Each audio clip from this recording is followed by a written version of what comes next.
स्थिति को और गंभीर मत बनाओ पंडित जी। आपको तो बाबा के प्रश्नों का उत्तर देना है। एक बार मेरी ओर देख लो, आपको स्वयं ही पता चल जाएगा कि आपको इस समस्या को कैसे सुलझाना है।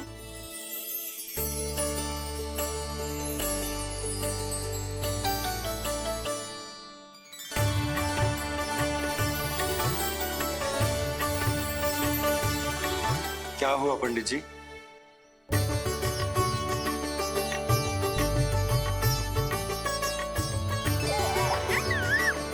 बधाई हो लल्ला, इतना प्यारा नाम मिलो है तुम्हें। नंदराज जी, जब भी मैं लल्ला को देखता हूं तो मुझे भगवान श्री राम की झलक दिखाई देती है। क्यों ना दिखाई देगी, उन्हीं के तो अगले अवतार हैं ये। कभी कभी तो मन में विचार आता है कि एक वो भी समय था जब भगवान इस धरती पर अवतार लेते थे और हम मानव के बीच में घूमते फिरते खाते पीते थे और अपनी लीला दिखाते थे। मुझे तो लगता है पंडित जी कि कितने भाग्यवान थे महाराज जनक और महारानी सुनैना। उन्होंने माता सीता को जन्म न दियो और महारानी कैकई जिन्होंने प्रभु राम को जन्म न दियो, फिर भी उनके पालन पोषण का सौभाग्य प्राप्त हुआ उन्हें। कल्पना करो पंडित जी, कितने पुण्य अर्जित किए होंगे उन्होंने पिछले जन्म में। कितनी तपस्या की होगी कि जिनकी गोद में सारा संसार है वो श्री नारायण और माता लक्ष्मी उनकी गोद में खेले।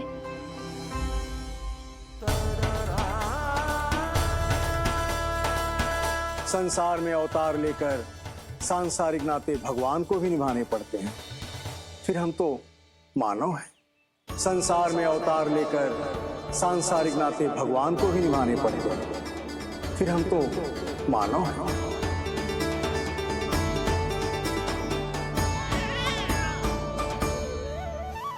जो हो रहा है और जो भी होता है सब उनकी ही इच्छा से होता है नंदराज, इसलिए आगे का मार्ग भी वही दिखाएंगे।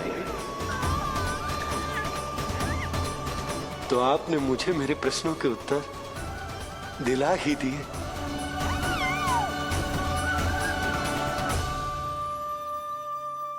मैं भी क्या क्या बातें करने लगा। लगता है नाना बनने की प्रसन्नता का प्रभाव है जी। हमारी बिटिया को लक्ष्मी हुई है ना। बधाई हो पंडित जी, बहुत बहुत बधाई हो। मैं मैया और उसकी बिटिया से अवश्य मिलने आऊंगी। बधाई हो पंडित जी। अब मुझे आज्ञा दीजिए, वैद्य जी से कुछ औषधियां लेनी है मुझे। नारायण नारायण।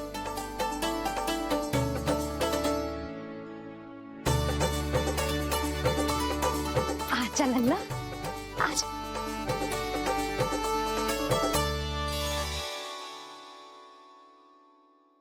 टीका सुनो जी, तनिक कान्हा को संभालो। मैं यूं गई और यूं आई।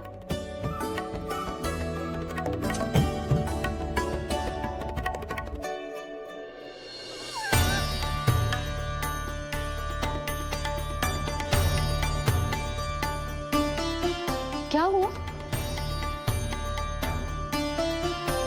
मैं देख रही हूँ नामकरण के बाद से एक बार भी आपने कान्हा को गोद में ना ली हुए। सब ठीक है ना? हाँ, सब ठीक है। अब सब ठीक है। लो मेरा लल्ला।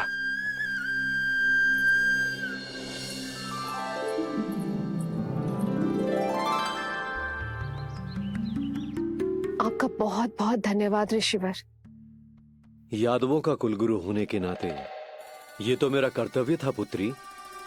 मुझे क्षमा कर दे लल्ला, कुछ समय के लिए मैं अपने कर्तव्य से भटक गया था। सब कुछ पूरे विधि विधान से संपन्न हुआ है।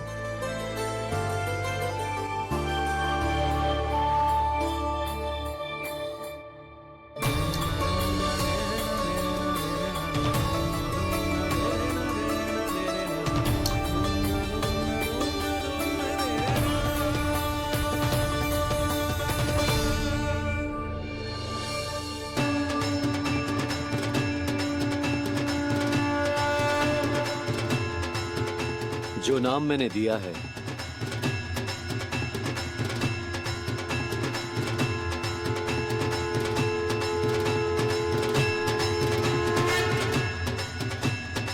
आप मुझे क्षमा कर दो बाबा, मैंने आपको इतनी दुविधा में डाल दिया।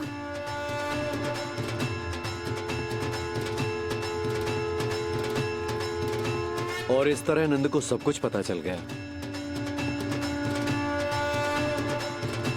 आप दोनों चिंता मत करिए, सब ठीक है।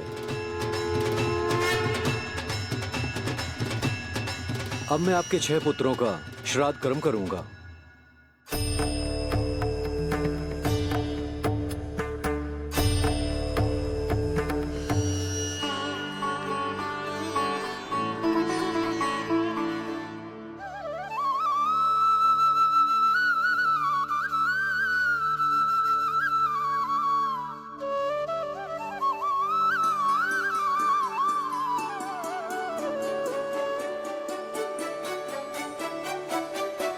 कान्हा,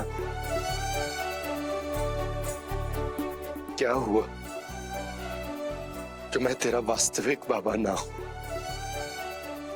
क्या अंतर पड़ तू कि तुम मेरे आराध्य के अवतार हो? महत्वपूर्ण बात तुझे है कि मुझे तुम्हारे साथ मुस्कुराने को, तुम्हें खिलाने को, तुम्हारा ध्यान रखने को, तुमसे प्रेम करने को सौभाग्य प्राप्त हो।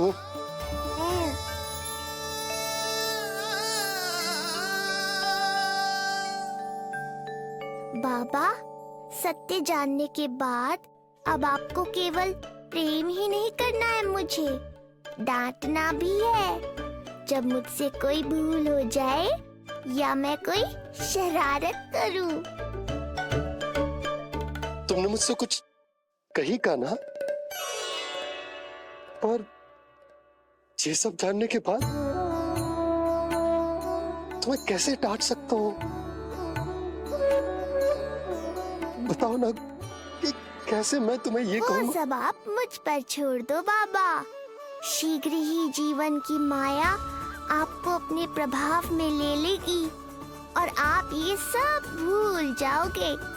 पर जब जब मेरी दिव्यता की झलक संसार को मिलने वाली होगी और मेरा सत्य मैया को पता चलने वाला होगा, तब तब आपको इसका स्मरण हो जाएगा। इसका अर्थ है कि गुरुवर ने सही कहा था। श्री हरि की आंखों में भी आंसू आ गए थे, ममता के लिए तरसने लगे थे वो। इसीलिए उनके इस अवतार का मुख्य उद्देश्य है माँ की ममता का अनुभव करना। ये सत्य है कि इस अवतार का मुख्य उद्देश्य माँ की ममता का अनुभव करना। वो तो है बाबा, पर उसके साथ साथ आपका प्रेम पाना भी है। जानते हो, किसी संकट की स्थिति में आपको सब कुछ स्मरण क्यों आएगा? ताकि आप मैया को सत्य पता चलने से रोक पाओ। बोलो बाबा, आप मेरी सहायता करोगे ना?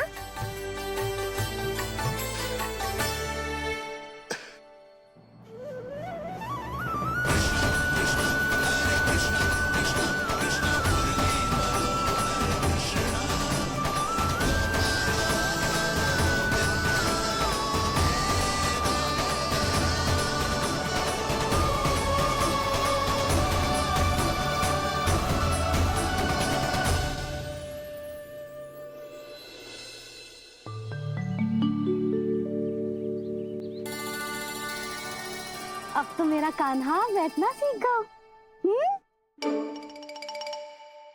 अब आगे से मैया कार्य करेगी तो कान्हा मैया के निकट ही बैठेगा। कितनी अच्छी तरह से बैठने लगो मेरा कान्हा।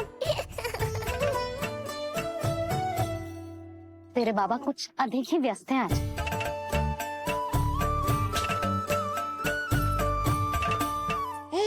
और अब आप भी व्यस्त हो गई, तो मेरे साथ खेलेगा कौन?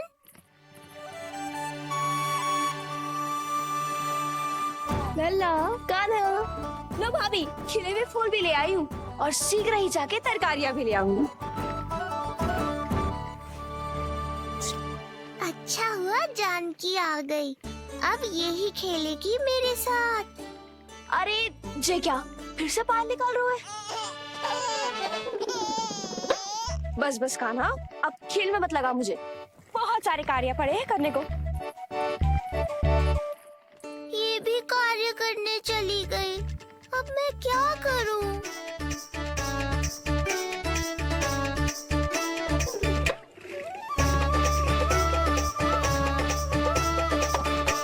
सब व्यस्त है, मेरे लिए किसी के पास समय ही नहीं है। लगता है इनका ध्यान बटाने के लिए अब मुझे कुछ करना ही होगा।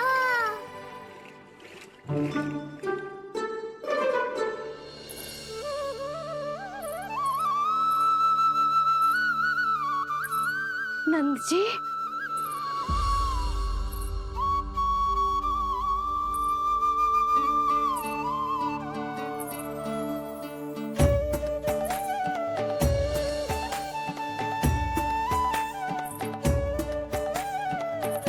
जानकी, देखो मेरा लल्ला पहली बार घुटने के बल पे चल रहा है।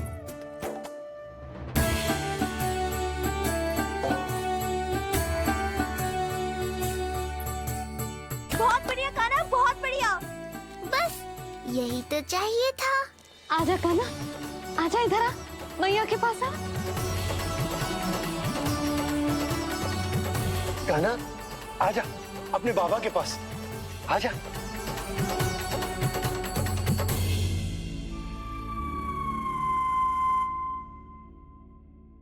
मैंने कहा था ना बाबा, शीघ्र ही आपको सांसारिक माया जकड़ लेगी और आप सब भूल जाओगे। देखा मेरे लल्ला को, अभी अभी तो इसने चलना सीखो है, पर अभी से इतना प्रवीण हो गए हो। आपका लल्ला, मेरा लल्ला मुझ पे गया है जी, इसीलिए तो इतनी शीघ्र इतना प्रवीण होगा, है ना लल्ला? आज लल्ला, आजा अपने बाबा के पास, आजा।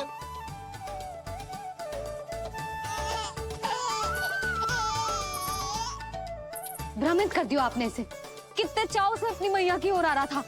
आजा लल्ला। मैंने क्या करूं? मैं भी तो इसे बुला ही रहा हूं। आजा, आजा। अब आप दोनों झगड़ने मत लगना। लल्ला जिससे अधिक प्रेम करते है ना, उसी के पास जाएगा, देख लियो। यशोदा, ये तुम कैसे प्रतियोगिता लगा रही हो? क्यों? आपको विश्वास ना है कि लल्ला आपसे भी उतना ही प्रेम करता है और आपके पास भी आ सकता है?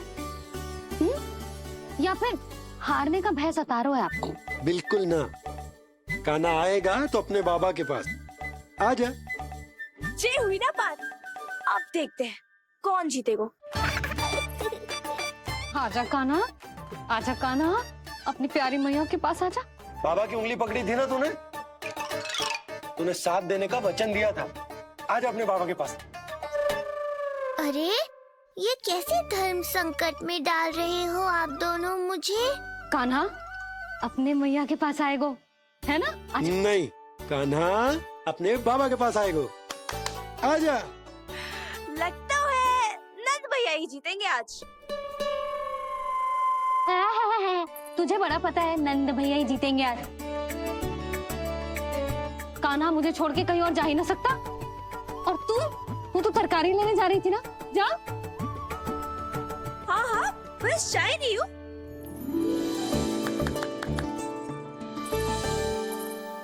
लल्ला देख, मेरे पास आएगो तो माखन मिलेगो, बहुत अच्छा माखन मिलेगो। आजा। कान्हा, मेरे पास आएगो ना तो बहुत अधिक माखन मिलेगो।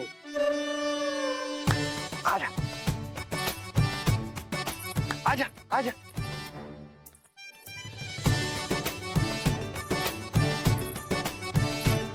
कान्हा आ जाओ।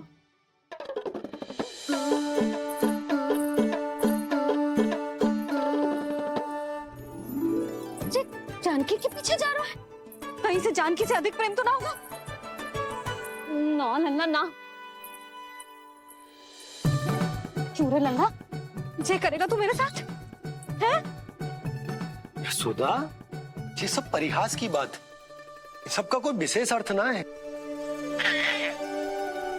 कहीं ऐसा तो ना है क्योंकि मैं आजकल इस पर अधिक ध्यान न दे पा रही तो इसे जानकी से लगाव होगा? क्योंकि सारा दिन तो मैं कुछ ना कुछ कार्य करती रहती हूँ। सुनो जी, इसे भ्रम तो ना होगा कि इसकी मैया है कौन? यशोदा, ऐसा कभी हो सकता है क्या? तुम कुछ अधिक ही सोच रही हो। वही तो, किसी संतान को अपनी मैया के बारे में भ्रम हो ही नहीं सकता। ना, जे आपके पीछे भी चला जाता ना तो ठीक था, किंतु जे तो जानकी के पीछे चला गया।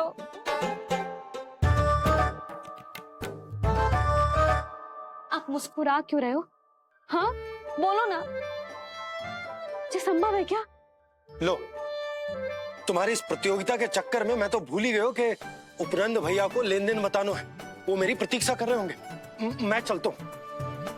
अरे किंतु मैंने जो पूछा वो तो बताया ही ना आपने। एक बार तुम्ही ने कही थी कि मैया अपने लल्ला के मन की बात उसके बिना कहीं जान लेती, तो पूछ लो अपने कान्हा से।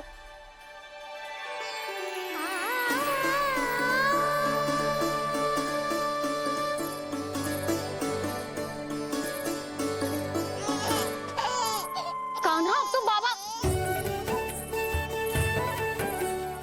चल।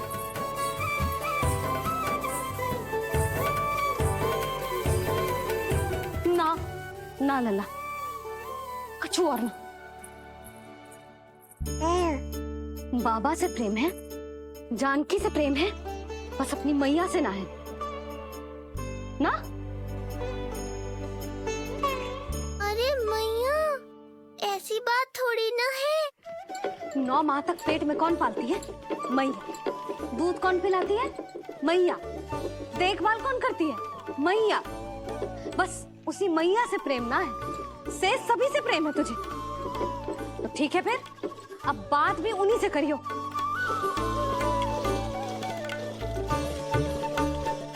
मैया तो क्रोधित हो गई, मनाना पड़ेगा। ना, दोस्त मेरा ही है, मुझे किसी से कछु अपेक्षा ही ना करनी चाहिए।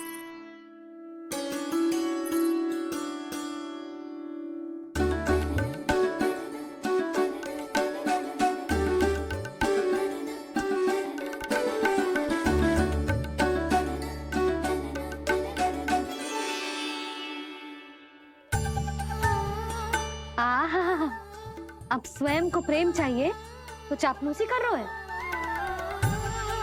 छोड़।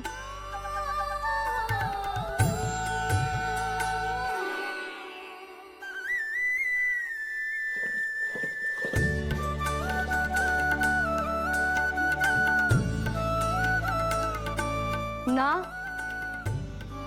अब बिल्कुल ना आऊंगी तेरे झांसे में। तू और तेरे बाबा दोनों एक समान हैं। पहले क्रोधित करेंगे, फिर मनाने चले आएंगे। जब मैंने तुझे बुलाया था तो जानकी और बाबा की ओर चला गया। अब क्यों आ रहा है मेरे पास? जा, उन्हीं के पास जा।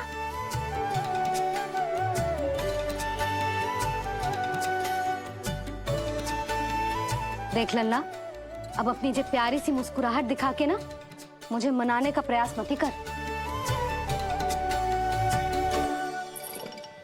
मैंने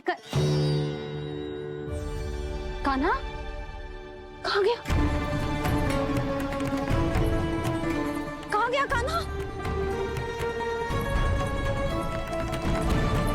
कान्हा कहाँ थे अब तक? पहले ही क्यों नहीं बताया कि ऋषि गर्ग की क्या योजना है? बता, क्या देखा, क्या सुना? महाराज, मैंने पूर्ण प्रयास किया किंतु मुझे कुछ भी नहीं सुनाई दिया। दबाव बढ़ा।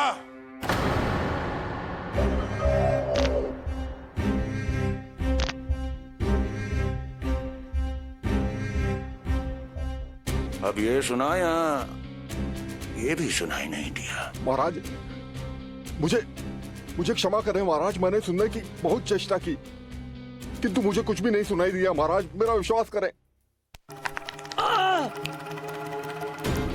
ये अर्थनाद सुनाई दिया या ये भी नहीं? बहुत मुझे क्षमा करें महाराज। उत्तर दो, अब सुनाई दिया? तो फिर वहां क्यों नहीं सुनाई दिया? मुझे क्षमा करें महाराज, आरंभ से अंत तक मैं वही था किंतु मैं कुछ भी नहीं सुन पाया महाराज, क्योंकि कारण नहीं, परिणाम चाहिए मुझे। परिणाम। लल्ला,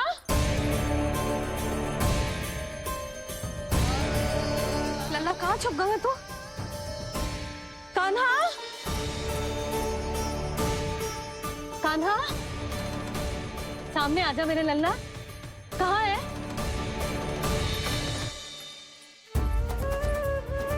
कान्हा, सामने आजा लल्ला।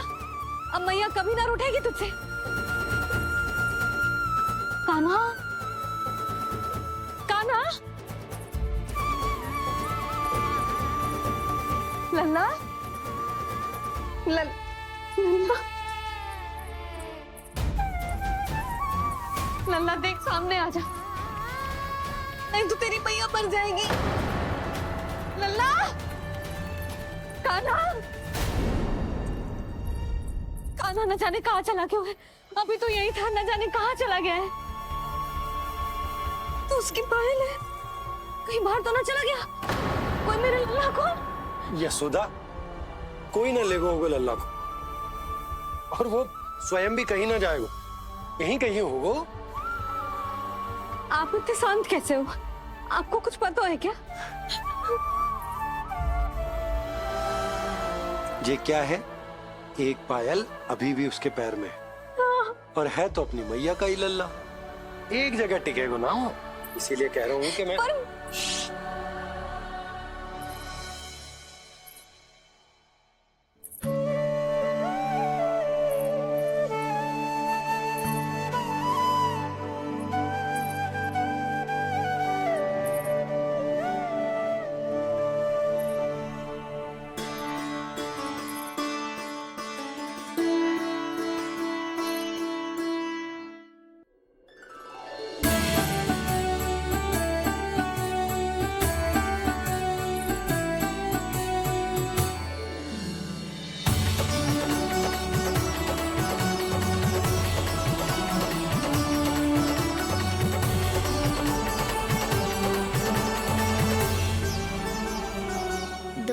बाद ढूंढ लेते मैया बाबा, माखन तो चख पाता मैं।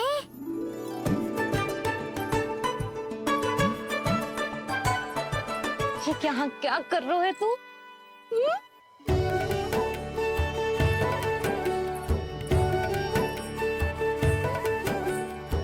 आज ही घुटने के बल चलना सीखो है और आज ही अपनी मैया को दौड़ा दियो तूने। ये जो छोटी छोटी पैया है ना, इनमें पायल ना बेड़ियां पहनाऊंगी मैं। कही थी ना मैंने, तुम व्यर्थ ही घबरा रही हो, और इतना घबरा गई कि घबरा के आकाश सर पे उठा लियो। मैंने आकाश सर पे उठा लियो, और वो भी व्यर्थ में? मेरे कहने का अर्थ जे ना है यशोदा, व्यर्थ ना, मैं तो केवल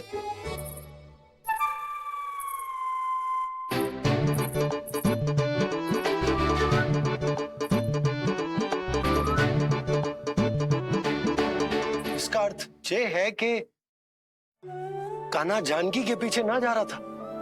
जब आप भी बाहर जा रहे थे तो जे आपका पीछा ना कर रहा था। इसे तो बस बाहर जानो है। क्या चल रहा है? हाँ, चल चल अंदर चल। बाहर जानो है? अभी अभी घुटने के बल चलना सीखो है और अभी से बाहर जाना है? असंभव। क्यों? क्यों का क्या मतलब? इतने छोटे से बालक को कोई बाहर ले जाता है क्या? हाँ यशोदा, यदि ये बाहर ना जाएगो तो संसार के बारे में समझेगो कैसे? सुनो, इसका निष्क्रमण संस्कार भी आज ही करा देते, सीधा इसे मंदिर लेकर जाते। ना ना, इतनी शीघ्रता की कोई आवश्यकता ना है। जे देखो देखो बाहर कितनी धूप है। धूप कहाँ है यशोदा, बादल हैं बाहर तो। हाँ तो वर्षा हो गई तो मेरा काना भीग जाएगा, उसका स्वास्थ्य बिगड़ जाएगा ना। बहाने क्यों बना रही हो यशोदा? तुम भी जानती हो कि ये वर्षा वाले बादल ना है, पर कब तक इसे भीतर रखोगी?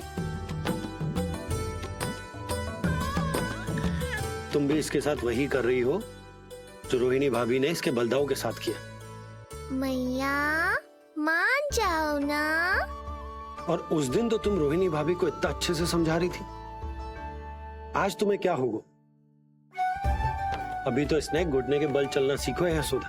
अभी इसे बाहर ना लेकर गए ना, तो जब ये पांव पर खड़ा होना सीखेगो ना, तो अकेले ही बाहर भाग जाएगो। नाना, मेरा काना अकेले कहीं ना जाएगा। यशोदा, तो फिर अभी इसे ले जाने दो और गोकुल घुमाने दो।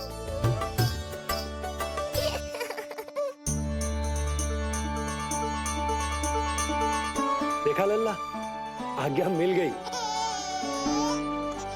अब आज पहली बार लल्ला और बाबा बाहर जाएंगे घूमने के लिए।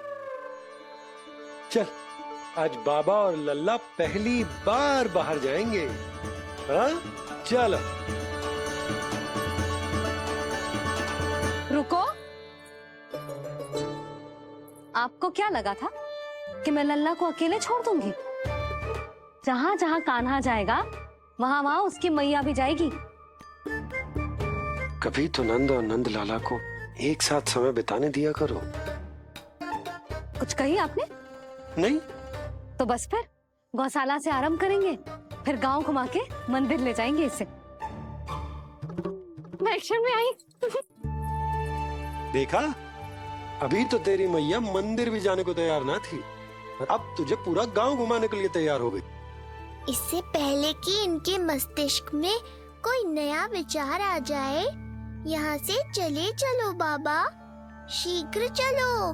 दया कीजिए, दया निदान, क्षमा कर दीजिए। कितनी बार तुझे गर्ग ऋषि के आश्रम भेजा, तू वहाँ कुछ नहीं सुन पाया। गर्ग ऋषि यहाँ आया, तू यहाँ कुछ नहीं सुन पाया। जब तू कोई कार्य करने योग्य ही नहीं, तो फिर तेरा क्या?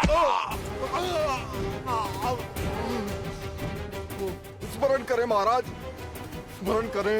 ये आपको भी एक नाम बार बार सुनाई देता था। आप अपने कानों पे हाथ रख के यहाँ वहाँ घूम रहे थे, छटपटा रहे थे, किंतु हम में से किसी को भी उसका स्वर नहीं सुनाई दे रहा था। महाराज, स्मरण कीजिए। कृष्ण कृष्ण कृष्ण कृष्ण कृष्ण। जैसे उस बालक के जन्म के समय आपके कानों में ध्वनियां गूंज रही थी।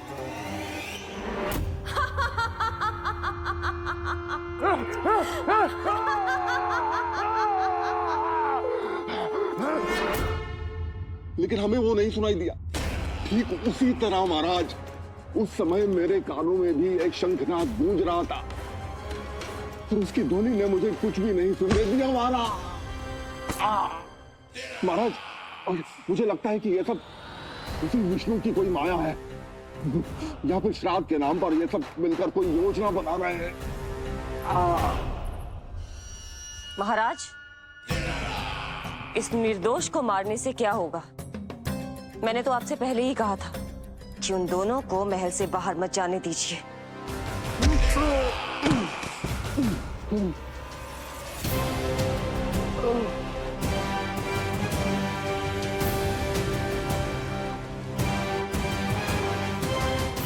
सही कह रही हो तुम।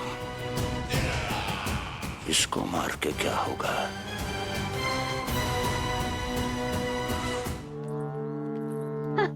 कान्हा, जे देख, जे है रामू, तेरा भैया, और जे है सबला, तेरी मौसी।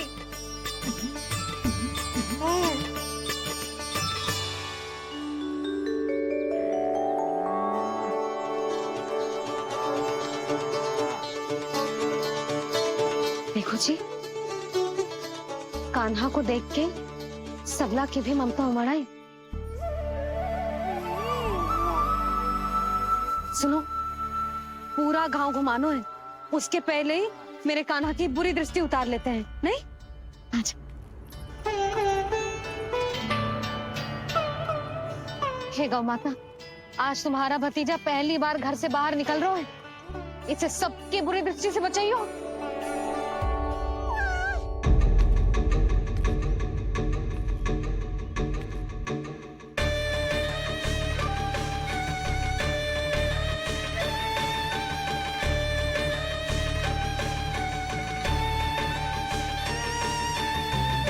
नारायण नारायण।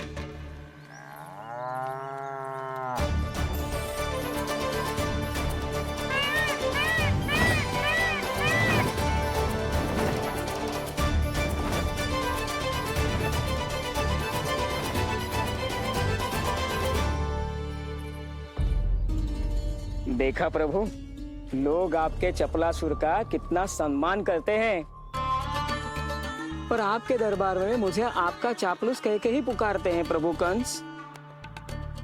पर अब ये सब बदल जाएगा। अब लोग मुझे प्रभु कंस का चापलूस नहीं, विशेष विश्वास पात्र कहकर बुलाएंगे।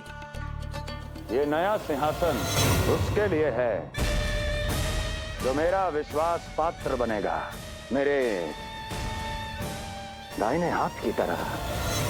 इसीलिए तो यहाँ आया हूं मैं, ये देखने कि प्रभु कंस का कार्य करने के लिए सब लोग इतना हिचक क्यों रहे हैं। ऐसा क्या है उस बालक में?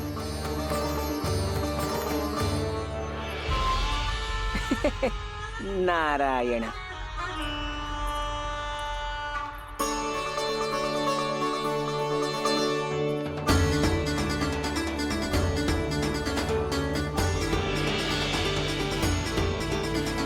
नन्ना, जी देख, ये है तेरी प्रभावती मौसी का घर।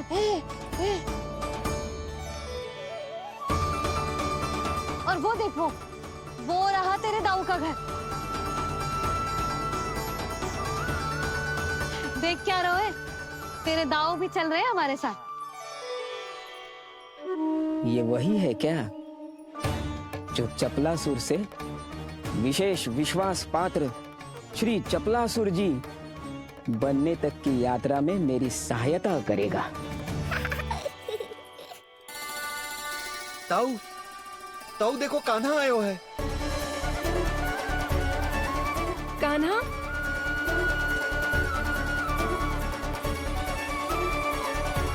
घर से बाहर आकर तो और भी निखर गए हो गोकुल का राजकुमार।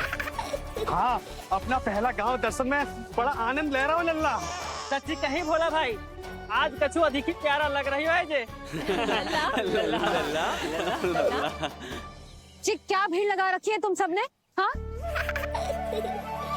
जी मेरा लल्ला है, कोई दिखावट की वस्तु थोड़ी ना है। सब फेर के खड़े हो गए। यशोदा, जी देखो, रोहिणी जीजी भी आ गई। चलो सब सीधे मंदिर चलते हैं। हाँ चल। ताऊ, बड़े होने के नाते आपको मुझे घुमाना चाहिए, पर ध्यान रखना, आज आपको मैं ले जा रहा हूँ मंदिर।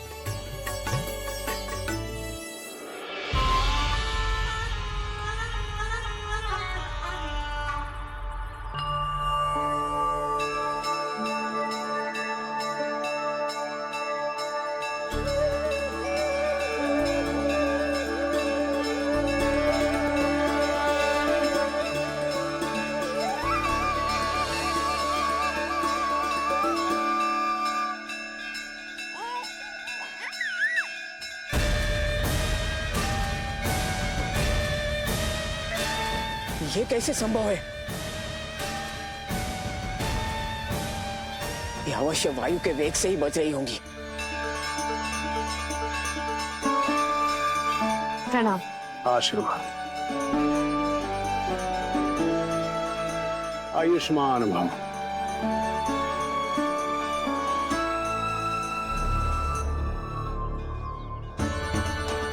अरे जशोदा जी, कान्हा को पहली बार मंदिर लेके आई हो ना? बहुत ही अच्छे समय पे आई हो।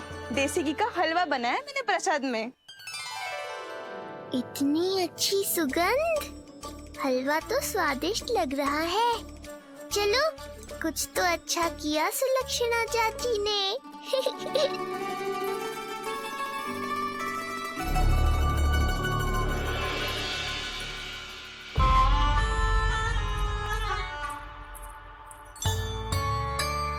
ओह, मेरे लिए इतना बड़ा भाग। पता नहीं था कि इनका हृदय इतना बड़ा है। सबको प्रसाद दे दियो, अब स्वयं भी तो खाना चाहिए। अरे चाची, पहले मुझे तो खिला देती।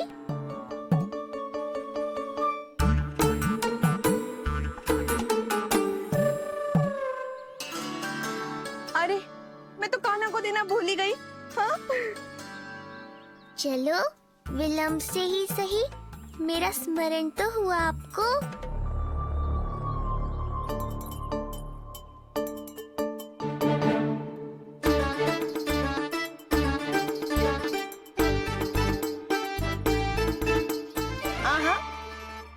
अभी नहीं खाना, तनिक बड़ा हो जाना, फिर खाना जितनी इच्छा हो।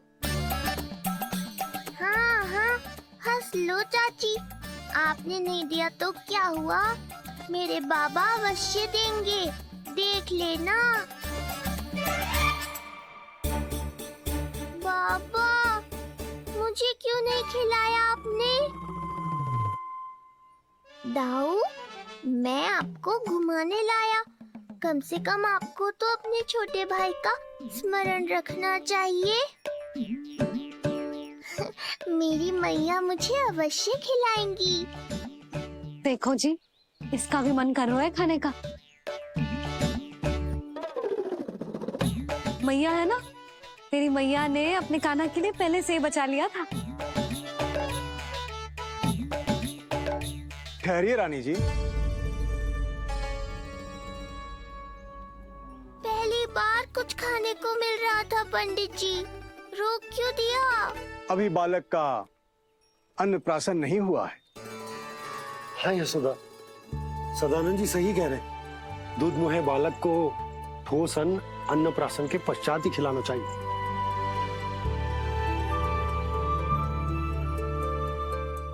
ना लल्ला, तू बस अन्नप्राशन तक रुक जा।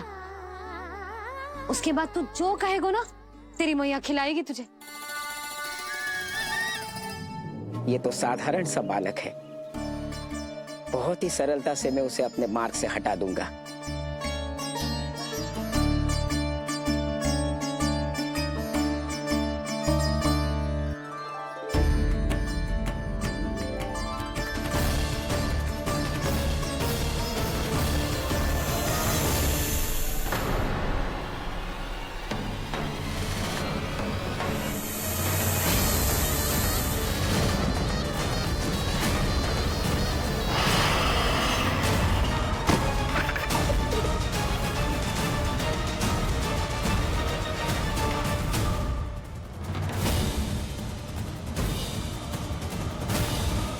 ये क्या था? मेरे दाऊ शेषनाग के अवतार हैं चपलासुर। इनके रहते तुम मुझे हानि पहुंचाने का विचार भी मन में लाओगे तो ऐसा ही होगा तुम्हारे साथ।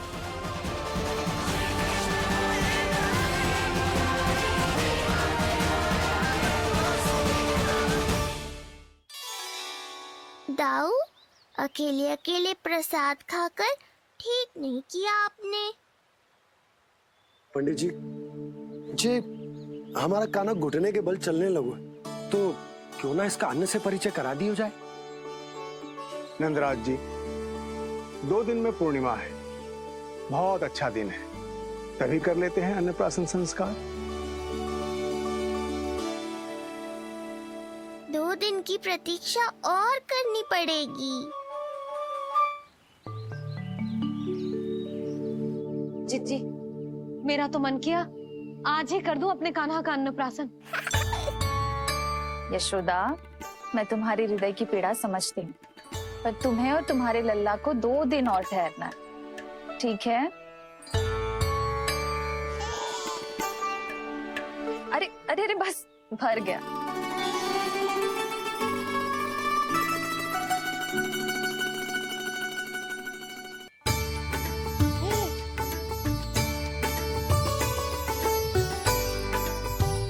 लो जीजी।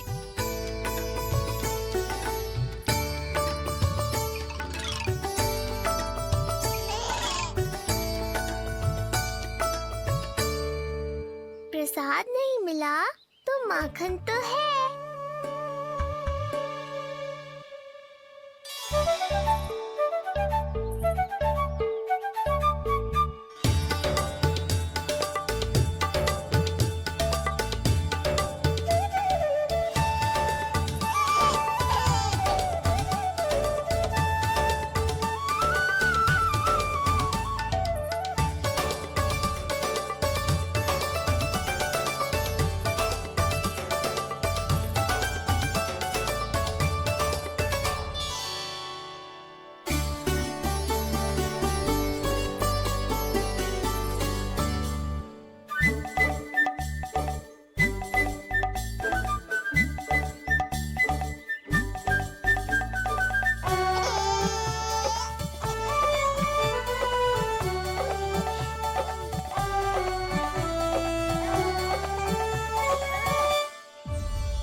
सुनो जी, कान्हा के चारों ओर सिरहाने लगा दो ना, नहीं तो जी फिर से इधर उधर चला ना जाए।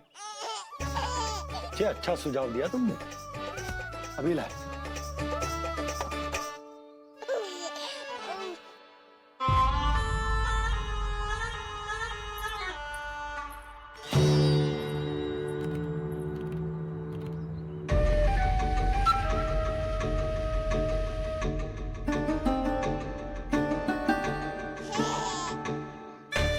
इस बालक का वध करके जब मैं मथुरा वापस लौटूंगा तो प्रभु कंस मुझे अपना विशेष विश्वास पात्र तो बनाएंगे ही, पर क्या पता प्रधानमंत्री भी बना दे। देवकी और वसुदेव अभी कहाँ हैं? अपनी संतानों के श्राद्ध के लिए ऋषि गर्ग के आश्रम जा रहे हैं। अब आप क्या करने वाले हैं महाराज? एक बार तो मैंने उन्हें प्राण दान दे दिया। बधाई हो कुंवर जी। अपनी पत्नी के प्राण बचाने में आप सफल हुए। दूसरी बार मैं उन्हें दंड देने निकला तो तुमने मुझे रोक दिया। बुद्धि बल का प्रयोग कीजिए स्वामी, शारीरिक बल की आवश्यकता नहीं। किंतु एक ही भूल को बार बार नहीं दोहराएगा कंस। मथुरा नरेश कंस के इस महल से वसुदेव और देवकी जीवित बाहर नहीं निकलेंगे। निकलेंगे केवल उनके शव। कंस मामा, आप उनको छू भी नहीं सकते।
क्या हो रहा है।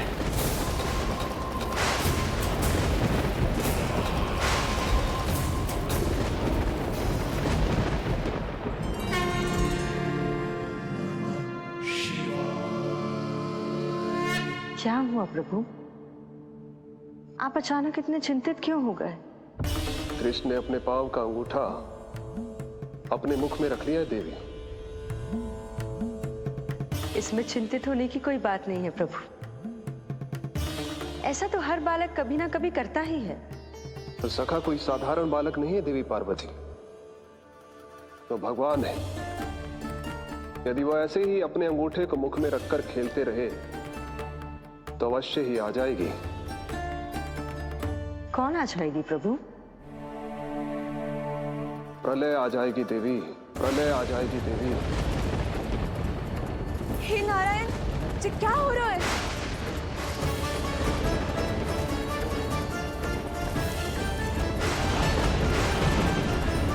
जी ऐसे लग रहा है जैसे दिन में ही रात्रि के समान अंधेरा छा गया हो।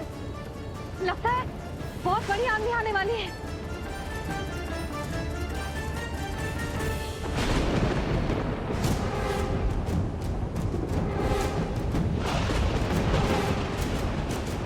ये भीषण आंधी, ये मूसलाधार वर्षा, तुम दोनों ने ऋषि गर्ग के साथ मिलकर अवश्य कोई योजना बनाई है ना?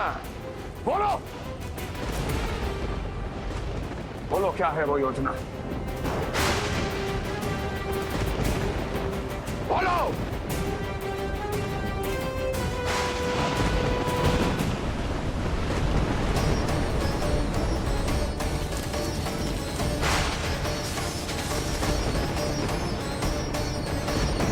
लगता है प्रकृति क्रोध में। मैं जाकर गौशाला संभालता हूँ, कहीं कोई हानि ना हो जाए। तुम बालकों को भीतर ले जाओ।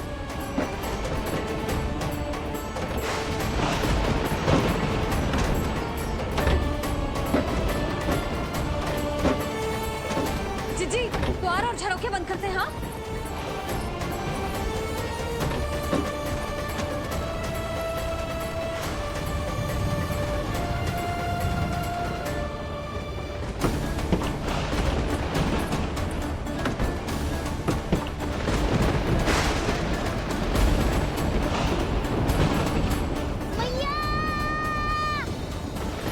लल्ला, चल अंदर चल के खेल।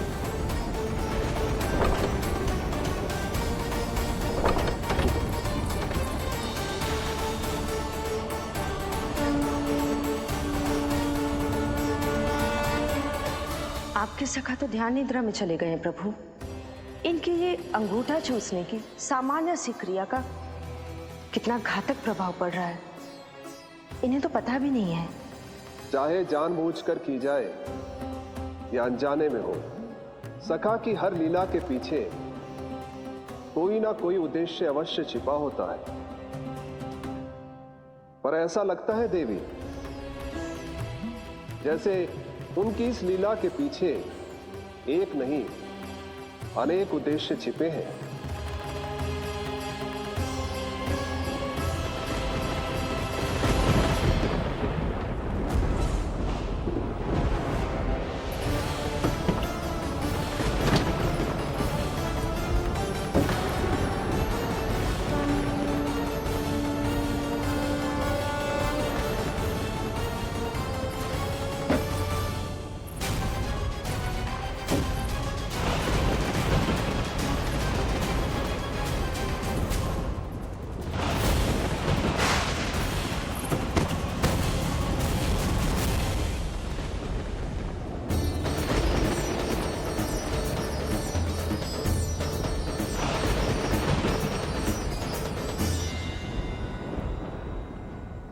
देख रही हो चिज्जी, प्रसाद ना मिली खाने को तुझे पांव का अंगूठा ही चूसने लग गयो। कान्हा, ये क्या कर रहे है? अंगूठा मुंह से निकाल दे लल्ला। अच्छी बात ना है कान्हा। देख कान्हा, तू नींद में है, इसका अर्थ ये ना है कि मैया तुझे अंगूठा चूसने देगी। निकाल अंगूठा मुंह से। आज तो बड़ी शीघ्र इतनी गहरी निद्रा में सो गए हो तुम।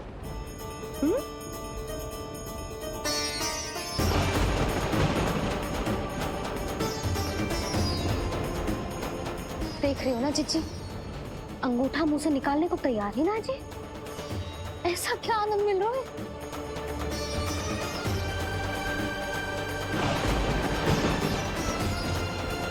अधिक बल भी ना लगा सकती, अत्यधिक नींद में है, कहीं इसकी आंख ना खुल जाए। रानी भाभी, लगता है तीव्र वर्षा होने वाली है। मैं और भोला भैया के साथ अगले निकल रहे हैं। हो सकता है उन्हें हमारी आवश्यकता हो। हाँ हाँ चलो बोला। चिच्ची, तीव्र वर्षा आरंभ होने से पहले आप और बरदाओ निकल जाओ। ठीक है, किंतु तुम भी सतर्क रहना। हाँ, आप भी ध्यान से जाओ।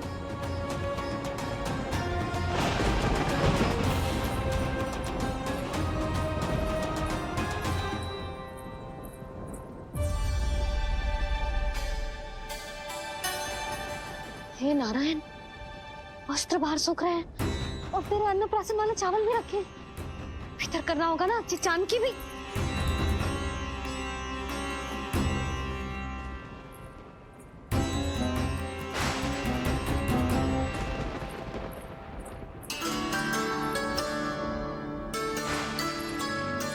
लल्ला, वैसे जी बहुत बुरी बात है।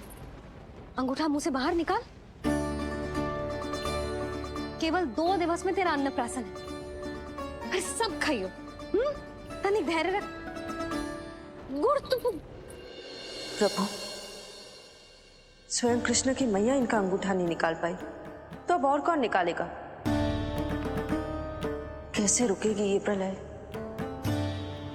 इसका एक ही अर्थ है देवी, अभी लीला समाप्त होने का समय नहीं हुआ। अभी तो कहना तो ये चाहिए कि लीला अभी पूरी तरह से आरंभ ही नहीं हुई है।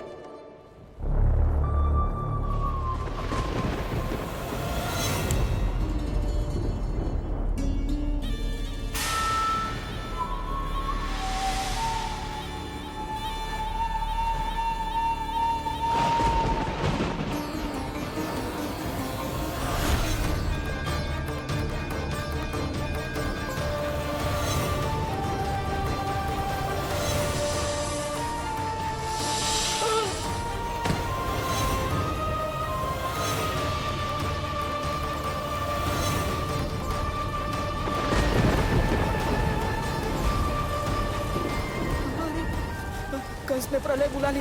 कंस ने प्रलय बुला ली।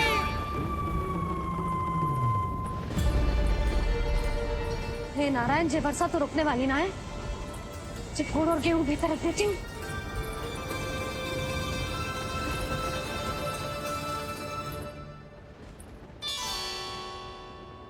जे देख रहे हो गुड़, जे तेरे अन्नप्राशन के पकवानों के लिए ही है।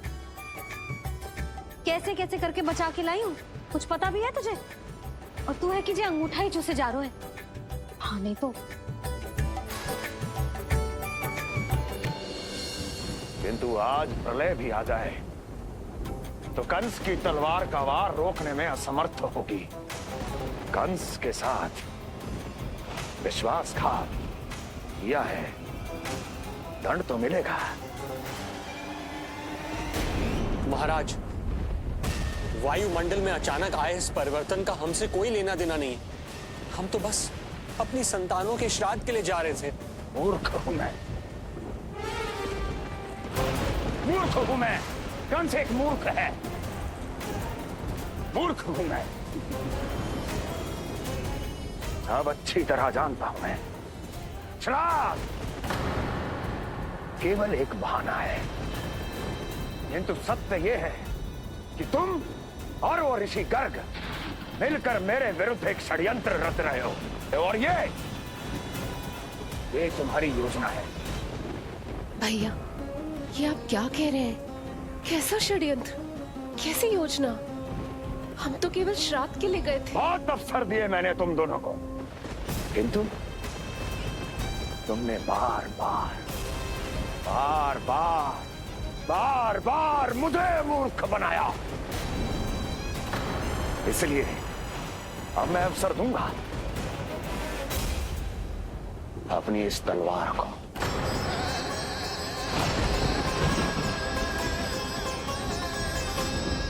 येन केन प्रकारेण साम दाम दंड भेद कोई ना कोई युक्ति लगाकर मैं तुम्हारे उस बालक का वध कर ही दूंगा, पर उस क्षण का साक्षी बनने के लिए अब तुम दोनों को जीवित नहीं छोड़ूंगा मैं।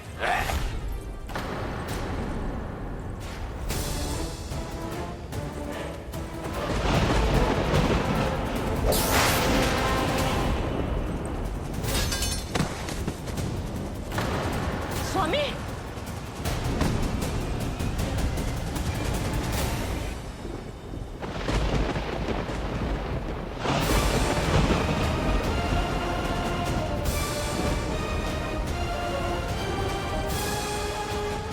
तेरा काल तेरी प्रिय बहन के गर्भ से उसकी 8वीं संतान बनकर जन्म लेगा और तेरा विनाश करेगा, विनाश करेगा, विनाश करेगा।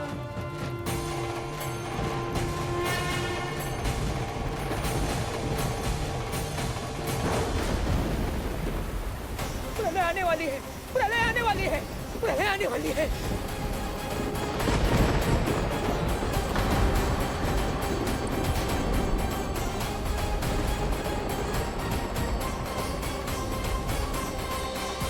यदि कंस को रोकना, अपने माता पिता की रक्षा करना और चपलासुर के ब्रह्म को मिटाना ही इस लीला के उद्देश्य थे, तो ये सभी उद्देश्य पूरे हो चुके हैं प्रभु।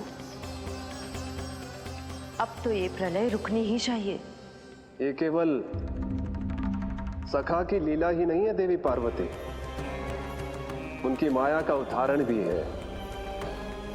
मार्कंडेय ऋषि को दिए गए वरदान को पूरा करने के लिए ही ये सब हो रहा है। कौन सा वरदान प्रभु? प्रभु की माया को साक्षात अपनी आंखों से देख पाने का वरदान।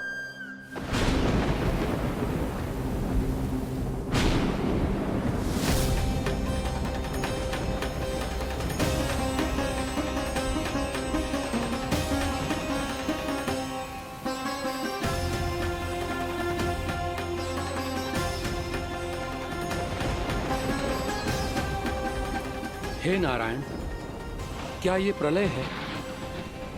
क्या संसार समाप्त हो रहा है?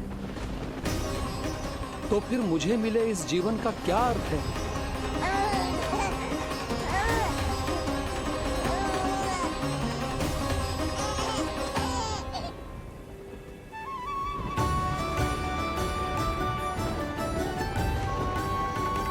ये बालक यहां कहां से आया?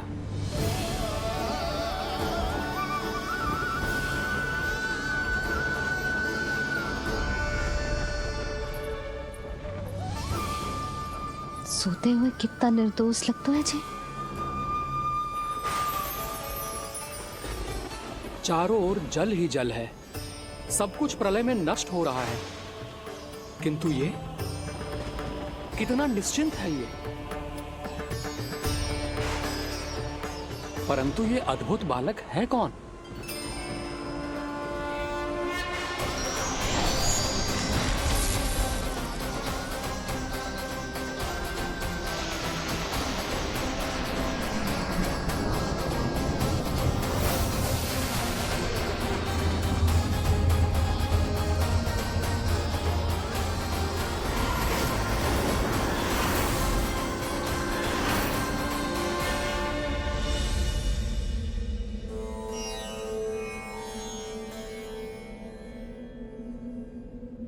जिन घने काले बादलों ने आकाश को घेरा हुआ था, कहां गए वो?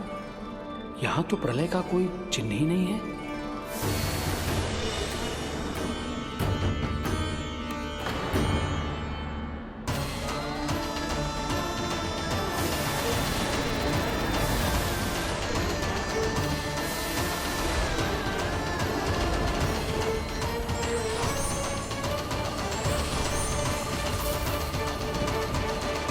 ये आप ही की माया थी ना प्रभु? मुझे इसका साक्षी बनाने के लिए आपका बहुत बहुत धन्यवाद। परंतु इसका अर्थ क्या है प्रभु?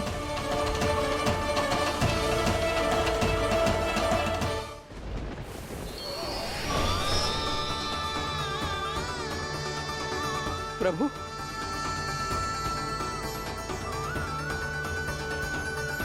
इसका अर्थ ये है कि ये मानव संसार वट वृक्ष पर स्थित है और मानवों का जीवन काल वट वृक्ष के पत्ते पर विश्राम करती एक जल की बूंद के समान होता है।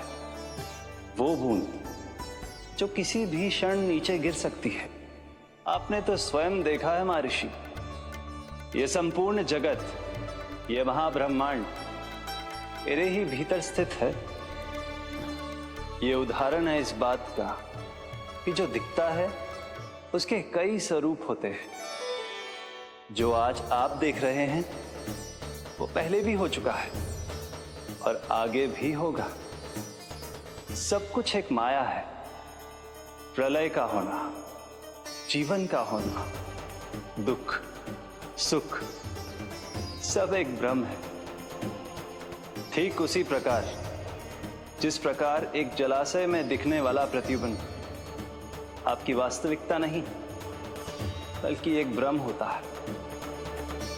इसलिए मनुष्य को सदैव ध्यान रखना चाहिए कि जीवन में कोई भी संकट क्यों ना आए, वो इस प्रलय की तरह केवल एक भ्रम ही होता है। ऐसे समय में जो संकट के सामने झुक जाते हैं या अधर्म का साथ देते हैं, वो स्वयं को उस भ्रम रूपी प्रलय में डुबोकर नष्ट कर लेते हैं।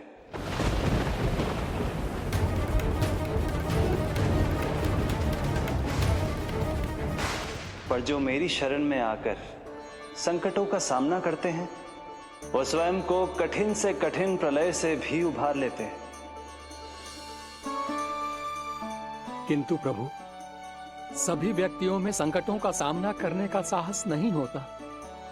कृपा करके आप कुछ ऐसा कीजिए जिससे आपके भक्तों को इतना बल मिले कि वो कठिन से कठिन परिस्थितियों का सामना भी सहर्ष कर सकें। मैं वरदान देता हूं महर्षि, पीपल के पत्ते पर बाल कृष्ण की इस छवि का स्मरण मेरे जो भी भक्त करेंगे उनके साथ मेरा आशीर्वाद सदैव बना रहना। वो चाहे कितनी भी कठिन परिस्थिति में क्यों ना फंसे, बाल कृष्ण की ये छवि उन्हें उससे उभर पाने में सामर्थ्य प्रदान करेंगे।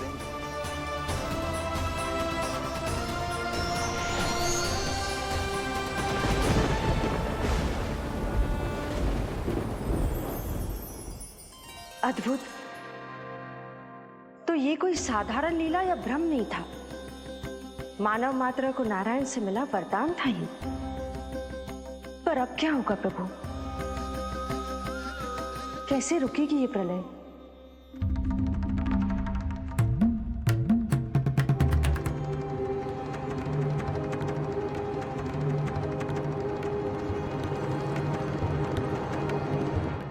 क्या सोच रहे हैं प्रभु?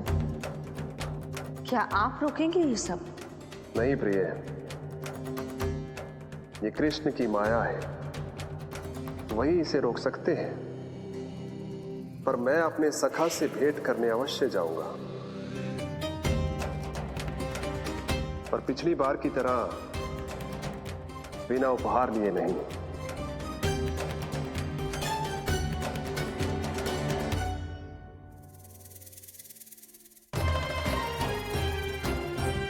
उपहार?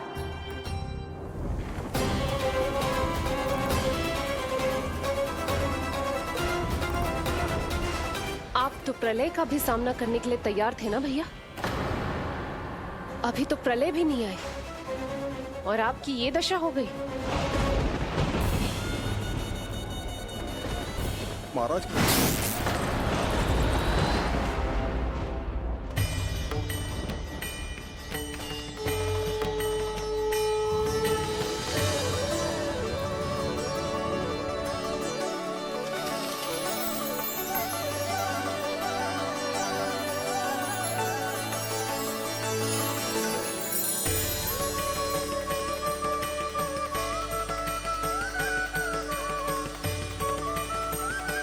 महादेव, आप उपहार में ये निष्प्राण वस्तु देंगे अपने सखा को? सही पहचाना देवी, पर उपहार देने से पहले इसे आकार दूंगा मैं, क्योंकि प्राण तो इसमें बाल कृष्ण ही भरेंगे।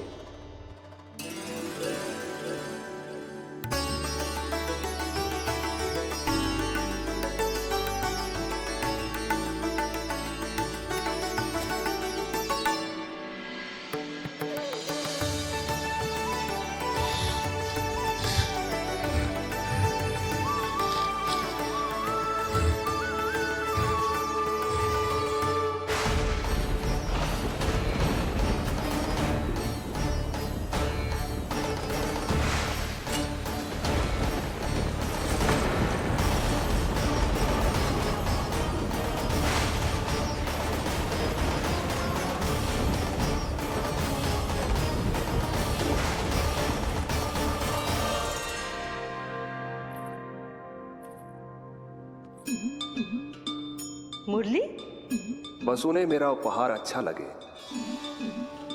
यदि यशोदा मैया ने आपको अपने सखा से मिलने से फिर से रोक दिया तो? इस बार चुपचाप छिपकर उनकी दृष्टि से बचकर जाऊंगा देवी पार्वती। उन्हें पता ही नहीं चलने दूंगा। संभालिएगा प्रभु, यदि यशोदा मैया ने आपको पकड़ लिया तो लेने के देने पड़ जाएंगे महादेव।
ये रहे चावल, जानकी को कही थी मैंने भीतर रख दे। छोड़कर चली गई बाहर, कुछ याद ही ना रहते ऐसे।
कान्हा,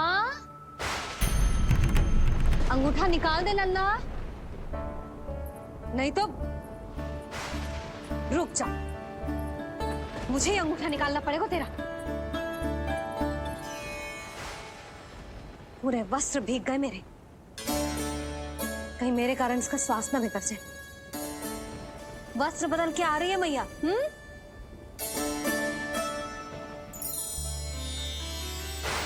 आ रही हूँ।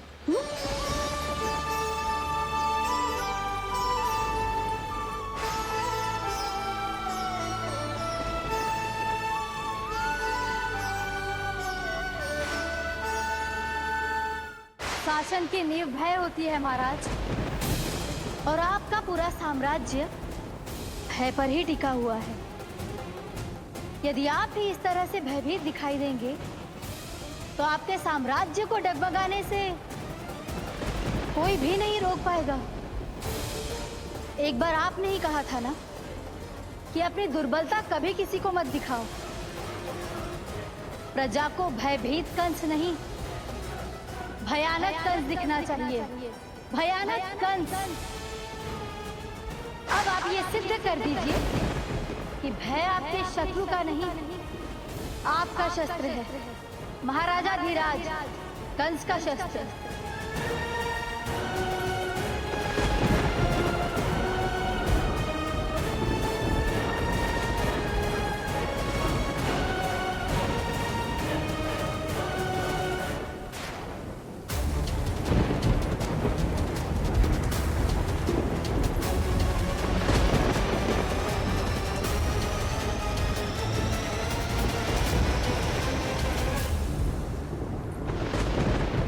उससे क्या भयभीत होना, जो स्वयं भयभीत हो। उससे क्या भयभीत होना, जो स्वयं भयभीत हो। सखा, इस माया को विराम देने का समय आ गया है।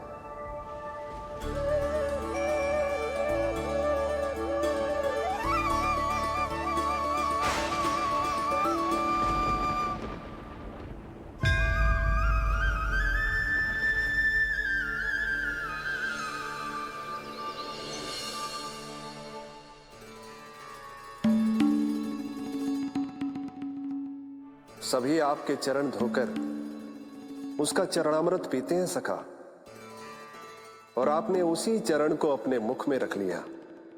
यही तो सखा, मैं इस तथ्य से चकित था, इसलिए सोचा एक बार अपने चरणामृत का स्वाद स्वयं भी चख ही लिया जाए। अब जो उपहार लाए हैं वो शीघ्र ही दे दीजिए। कहीं मैया ने आपको देख लिया तो आपको तो अनुभव है वो क्या क्या करने में सक्षम है। आपसे कुछ भी छुपाया नहीं जा सकता सखा।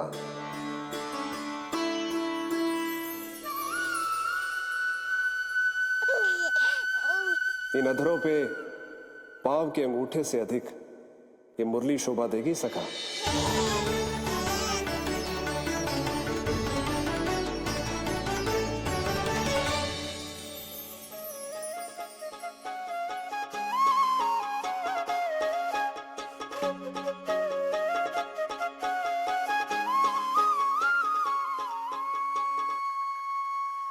प्राण दे मोहे हाथ लगा के,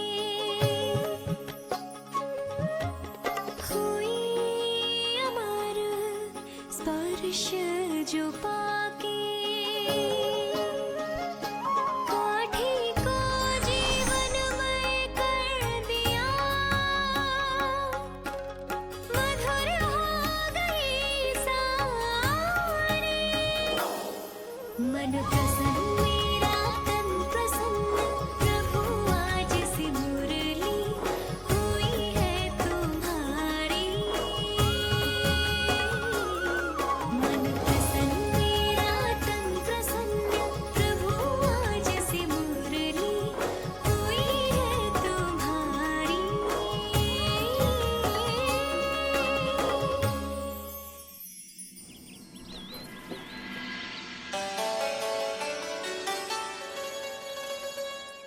तुम्हारी भक्ति ने मेरा मन जीत लिया है मुरली। शीघ्र ही सारा संसार तुम्हें मेरे नाम से और मुझे तुम्हारे साथ से पहचानेगा।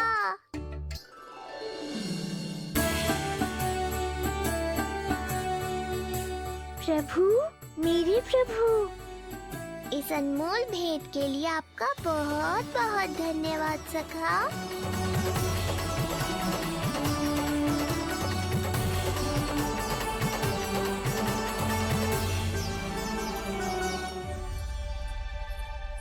सखा, मैया।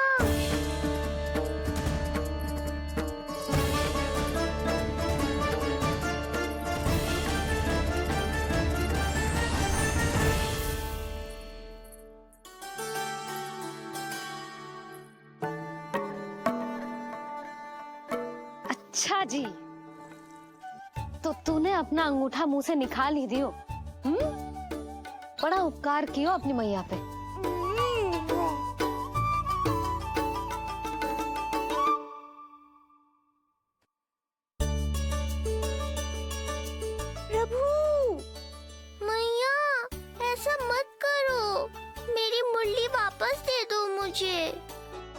ये कहाँ से आई? मेरे सखा ने उपहार में दी है। मैंने तो सोचा भी नहीं था मैया कि मेरे अंगूठा मुंह में लेने से इतना सब कुछ हो जाएगा। तेरे मुख पे छाई ये दृष्टता की छाया साक्षी है। ये जो भी हुआ, ये तुम दोनों, उस ऋषि गर्ग और तुम्हारे उस पुत्र का किया धरा है, जिसे तुमने मुझसे छुपा रखा है। जो स्वयं दूसरों का बुरा करते हैं, उन्हें सदैव यही लगता है कि उनके पीठ के पीछे उनके विरुद्ध कोई न कोई षड्यंत्र हो रहा है।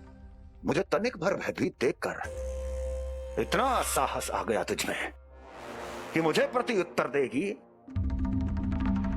लगता है तुम दोनों महाराज की तलवार के वार को भूल चुके हो।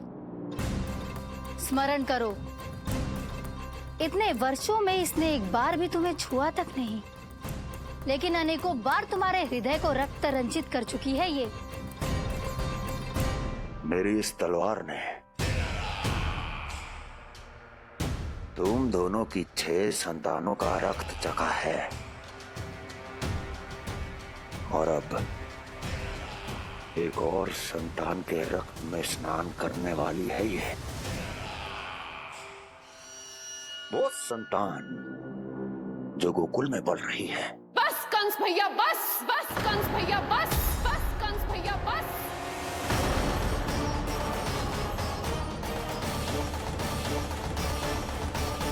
इतना दुस्साहस, तू मुझसे ऊंचे स्वर में बात करेगी अपने बड़े भाई के सामने? बड़े भाई जैसे कौन से कर्म किए हैं आपने? और अब जो कुकर्म करने की आप सोच रहे हैं, उसमें भी असफल होंगे आप। देवकी, नहीं स्वामी, आज मत रोकिए मुझे। बहुत सह चुके हैं हम, बहुत मौन रह लिए, परंतु आज इन्हें सत्य का पता चलना ही चाहिए। भैया, आपको क्या लगता है आप बहुत शक्तिशाली हैं, तो अपना भाग्य बदल सकते हैं? आप भगवान विष्णु का सामना कर सकते हैं। ये भ्रम राक्षस राज रावण को भी था, और यही भ्रम स्वयं को भगवान समझने वाले हिरण्यकश्यप को भी था। पर ना रावण के 10 शीश बचे और ना ही हिरण्यकश्यप का अस्तित्व। पेट चीर के उनके प्राण निकाल लिए थे भगवान ने। तो सोचिए भैया, आपकी क्या दशा करेंगे वो? मैं आज तक ये बात समझ नहीं पाई कि ये आपका अभिमान है या अज्ञान, जो आप भगवान विष्णु का सामना करने चले हैं। इस क्रोध का आप कोई लाभ नहीं है भैया। अब तक मैं व्यर्थ ही आपसे भयभीत होती रही, परंतु अब और नहीं। जब हमारी रक्षा स्वयं भगवान विष्णु कर रहे हैं, तो फिर आपसे कैसा भय? जब हमारी रक्षा स्वयं भगवान विष्णु कर रहे हैं, तो फिर आपसे कैसा भय? तू क्यों मुस्कुरा रहा है? अब जे मत ही सोचना कि मैया फिर से अंगूठा चूसने देगी तुझे। अब उसकी आवश्यकता ही नहीं पड़ेगी मैया। पहले आकाशवाणी से सुना था, आज मैं दोहराती हूँ। आपकी मृत्यु भगवान विष्णु के अवतार द्वारा ही होगी। आपकी मृत्यु भगवान विष्णु के अवतार द्वारा ही होगी। आपकी मृत्यु भगवान विष्णु के अवतार द्वारा ही होगी। भले ही वो कहीं भी क्यों ना हो।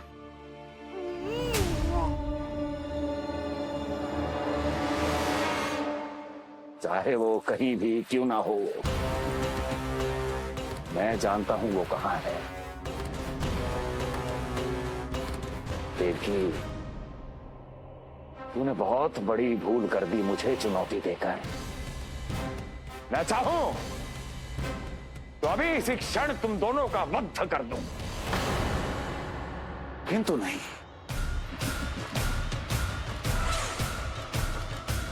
तुम्हें श्राद्ध करना बहुत प्रिय है ना? तो ठीक है, तो अब मैं तुम दोनों का वध तभी करूंगा जब तुम दोनों अपनी 8 संतानों का श्राद्ध एक साथ कर चुके होगे।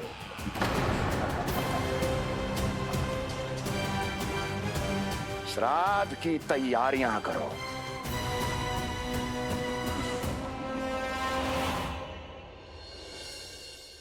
मैया अन्नपूर्णा की कृपा से आज अन्नप्राशन के सभी कर्मकांड अच्छे से हो जाए, भोजन स्वादिष्ट बने और मेरे कान्हा को प्रिय लगे। बस इतना आशीर्वाद दे दो तुलसी मैया। मैया, कहीं उसे ऐसा ना लगे कि उसकी मैया को अच्छा भोजन बनाना आता ही ना है।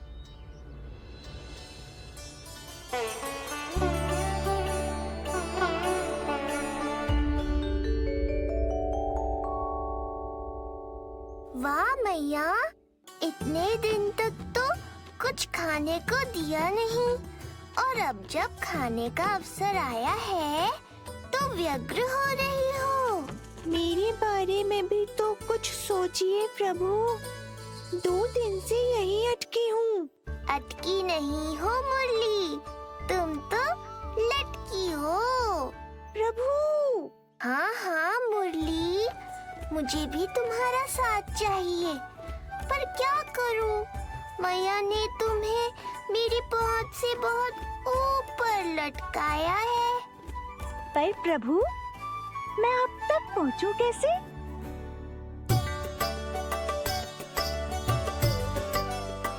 प्रभु, सोचिए मत, कुछ करिए।